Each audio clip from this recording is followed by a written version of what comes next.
कुछ news viral किए जा रहे हैं। ये काफी टाइम से, चूंकि काम में बिजी रहती हूँ तो पता नहीं लग पाता है कि मतलब क्या दिन क्या रात। कभी कभी ऐसा हो जाता है कि पूरी रात हम लोग काम करते रहते हैं, सुबह सोने जाते हैं। सो पता नहीं लग पाता है कि बाहर क्या चल रहा है, यूट्यूब पे, सोशल मीडिया पे क्या चल रहा है। बट अब जाके मुझे मालूम लगा कि बहुत सारे लिंक शेयर किए गए कि ऐसा ऐसा हो रहा है आपके नाम से।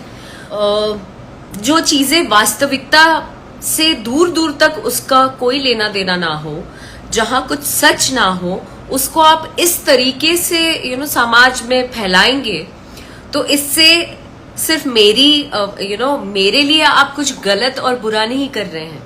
ये आने वाले समय में आप अपनी माँ बहन बेटियों के लिए बुरा कर रहे हैं, क्योंकि वो जो कर्मा है ना, या आप जो करते हैं, जो परोसते हैं, वो आपके पास घूमकर आपके पास ही लौटता है। तो मैं ईश्वर से प्रार्थना करूंगी